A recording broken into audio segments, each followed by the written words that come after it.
अस्सलाम वालेकुम जी। प्रोफैसर साहब कोलों ਅਸੀਂ ਇੱਕ ਸ਼ੇਰ ਦੀ ਤਸ਼ਰੀਹ ਸੁਣਨ ਲੱਗੇ ਹਾਂ। ਸ਼ੇਰ ਬੜਾ ਮੀਆਂ ਸਾਹਿਬ ਦਾ ਇੱਕ ਆਮ ਹੈ, ਜ਼ੁਬਾਨੇ ਦਾ ਤੇ ਆਮ ਹੈ ਕਿ ਨੀਚਾਂ ਦੀ ਰਸ਼ਨਾਈ ਕੋਲੋਂ ਫੈਜ਼ ਕਿਸੇ ਨਾ ਪਾਇਆ। ਇਸ ਸ਼ੇਰ ਦੇ ਬਾਰੇ ਤੁਸੀਂ ਨਹੀਂ ਇਸ ਤਰ੍ਹਾਂ ਨਹੀਂ ਹੈਗਾ। ਇਹ ਅਕਸਰ ਲੋਕਾਂ ਨੇ, ਸਿੰਗਰਾਂ ਨੇ, ਗਾਣ ਵਾਲਿਆਂ ਨੇ ਇਹਨੂੰ ਇਸ ਤਰ੍ਹਾਂ ਪੜ੍ਹਿਆ ਔਰ ਕਿਤਾਬ ਵਿੱਚ ਸ਼ੇਰ ਇਸ ਤਰ੍ਹਾਂ ਨਹੀਂ ਹੈਗਾ। ਮੀਆਂ ਸਾਹਿਬ ਦੀ ਸੈਫ ਮਲੂਕ ਦਾ ਜੋ ਨੁਸਖਾ, ਪਹਿਲਾ ਨੁਸਖਾ ਜਿਹੜਾ 1869-70 ਦਾ ਹੈ, ਜੋ ਲਾਹੌਰੋਂ ਛਪਿਆ ਸੀ ਮੁਸਤਫਾਈ ਪ੍ਰੈਸ ਤੋਂ, ਉਹ ਬ੍ਰਿਟਿਸ਼ ਲਾਇਬ੍ਰੇਰੀ ਚੋਂ ਲਿਆ ਕੇ ਮੈਂ ਛਾਇਆ ਕੀਤਾ ਹੈ। ਮੌਜੂਦ ਹੈ ਸਾਡੇ ਕੋਲ, ਸਬਜ਼ ਰੰਗ ਦੀ ਜਿਲਦ ਵਾਲਾ ਨੁਸਖਾ ਅੰਦਰ ਪਿਆ ਹੈਗਾ ਕਿਤਾਬ। ਮੈਂ ਲੈ ਕੇ ਆਉਂਦਾ, ਤੁਸੀਂ ਗੱਲ ਜਾਰੀ ਰੱਖੋ। ਉਸ ਕਿਤਾਬ ਦੇ ਵਿੱਚ ਨਾ ਇਹ ਸ਼ੇਰ ਜੋ ਲਿਖੇ ਨੇ, ਉਹ ਪੂਰੀ ਕਿਤਾਬ ਅਸੀਂ ਕੰਪੋਜ਼ ਕਰ ਲਈ ਹੈ, ਮੈਂ ਖੁਦ ਕੰਪੋਜ਼ ਕੀਤੀ ਹੈ। ਔਰ ਉਸੇ ਨੂੰ ਮੈਂ ਕੋਰਲ ਡਰਾ ਜਾ ਕੇ ਜ਼ੇਰਾਂ, ਜ਼ਬਰਾਂ, ਸ਼ੱਦਾਂ, ਹਰ ਚੀਜ਼ ਲਗਾ ਕੇ ਉਹਦੇ 'ਚ ਨਾ ਉਹ ਕੰਮ ਮੈਂ ਕਰ ਰਿਹਾ।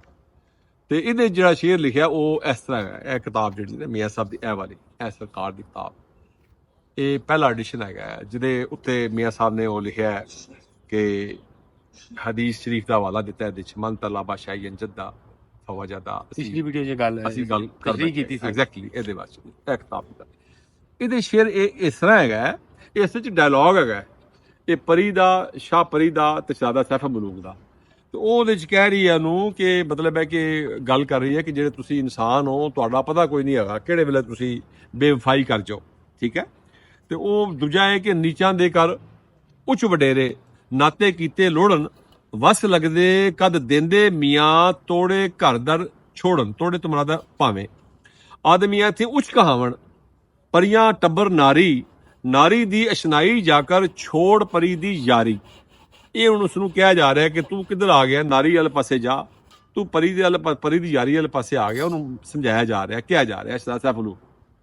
ਸੋ ਪਰੀਆਂ ਥੀ ਕੀ ਹਾਸਲ ਤੈਨੂੰ, ਜੋ ਹੱਥ ਆਵਣ ਨਹੀਂ, ਬੇਵਫਾ ਕਮੀਨਾ ਆਦਮ, ਚਿਤ ਲਿਆਵਣ ਨਹੀਂ। ਫਿਰ ਬੇਵਫਾਈ ਇਹ ਮਿਹਣਾ ਦੇ ਰਹੀ ਹੈ, ਪਰੀ ਜਿਹੜੀ ਹੈ, ਸ਼ਾਹ ਪਰੀ ਬੰਦੇ ਨੂੰ ਮਿਹਣਾ ਦੇ ਰਹੀ ਆਦਮਜ਼ਾਦ ਨੂੰ ਕਿ ਬੇਵਫਾਈ ਕੰਮ ਤੂੰ ਸਾਡਾ, ਪਰੀਆਂ ਲੋਕ ਵਫਾਈ, ਬੇਕਦਰਾਂ ਦੀ ਉਲਫਤ ਮੰਦੀ, ਨੀਚਾਂ ਦੀ ਅਸ਼ਨਾਈ। ਇਸ ਨੀਚਾਂ ਦੀ ਅਸ਼ਨਾਈ ਦੇ ਬਾਅਦ ਫਿਰ ਜਿਹੜਾ ਸ਼ੇਰ ਹੈ ਮੀਆਂ ਸਾਹਿਬ ਨੇ ਲਿਖਿਆ ਹੈ ਸੈਫ ਮਲੂਕ ਵਿੱਚ ਕਿ ਨੀਚਾਂ ਦੀ ਅਸ਼ਨਾਈ ਵਿੱਚੋਂ ਕਿਸੇ ਨਹੀਂ ਫਲ ਪਾਇਆ, ਕਿੱਕਰ ਤੇ ਅੰਗੂਰ ਚੜਾਇਆ, ਹਰ ਗੁੱਛਾ ਜ਼ਖਮਾਇਆ।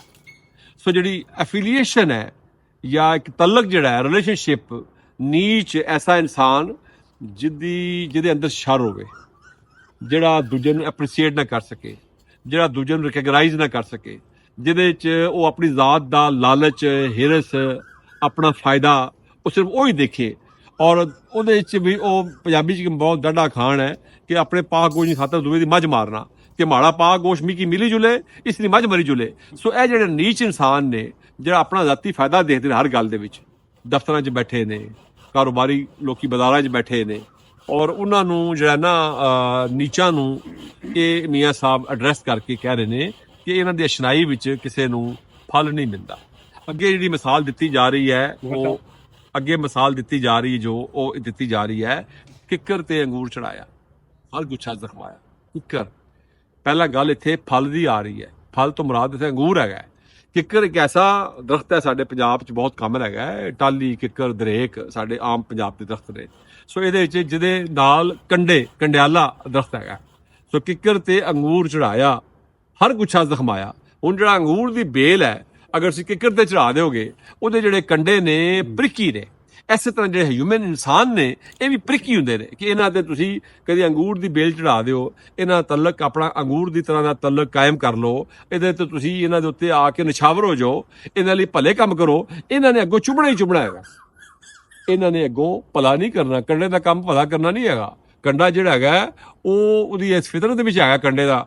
ਜੇ ਇਨਸਾਨ ਵੀ ਇੰਜ ਹੀ ਨੇ, ਜਿਹੜੇ ਕੰਡਿਆਲੇ ਇਨਸਾਨ ਨੇ, ਕੰਡੇ ਇਸ ਤਰ੍ਹਾਂ ਦੇ, ਉਹ ਜ਼ਹਿਰ ਦੇ ਭਰੇ ਨੇ ਕੰਡੇ, ਉਹ ਉਹਨਾਂ ਦਾ ਕੰਮ ਚੁਭਣਾ ਹੈਗਾ। ਉਹ ਜੋ ਆਏਗਾ ਉਹ ਮਾਫ ਨਹੀਂ ਕਰੇਗਾ। ਇੱਕ ਪੱਕੀ ਗੱਲ ਹੈਗੀ ਹੈ, ਇਹਦੇ 'ਚ ਕੋਈ ਦੂਜੀ ਗੱਲ ਨਹੀਂ ਹੈਗੀ। ਜਿਹੜਾ ਇਨਸਾਨ ਜ਼ੁਲਮ, ਲਾਲਚ, ਹਵਸ, ਹਿਰਸ, ਹਸਦ, ਇਹਨਾਂ ਦਾ ਸ਼ਿਕਾਰ ਬਿਮਾਰੀਆਂ ਦਾ ਹੈਗਾ, ਉਹ ਕਿਸੇ ਨੂੰ ਮਾਫ ਨਹੀਂ ਕਰਦਾ, ਠੀਕ ਹੈ। ਸੋ ਇਹ ਕਿਹਾ ਗਿਆ ਕਿ ਕਿੱਕਰ ਤੇ ਅੰਗੂਰ ਚੜਾਇਆ, ਹਰ ਗੁੱਛਾ ਜ਼ਖਮਾਇਆ। ਉਹ ਜਿਹੜਾ each and every bunch of grapes fruit, ਉਹ ਵੁੰਡਡ, ਜ਼ਖਮੀ ਹੋ ਜਾਏਗਾ ਫੜ ਕੇ। ਅਗਲਾ ਸ਼ੇਰ ਮੀਆਂ ਸਾਹਿਬ ਦਾ ਬਹੁਤ ਹੀ ਕਮਾਲ ਦਾ ਹੈਗਾ, ਜਿਹੜੇ ਲੋਕੀ ਅਕਸਰ ਨਹੀਂ ਪੜ੍ਹਦੇ, ਇਹ ਨਾਲ ਪੜ੍ਹਨਾ ਚਾਹੀਦਾ। ਜੋਟਾ ਹੈ ਇਹ ਸ਼ੇਰ, ਨਾਲ ਜੋਟਾ ਹੈਗਾ।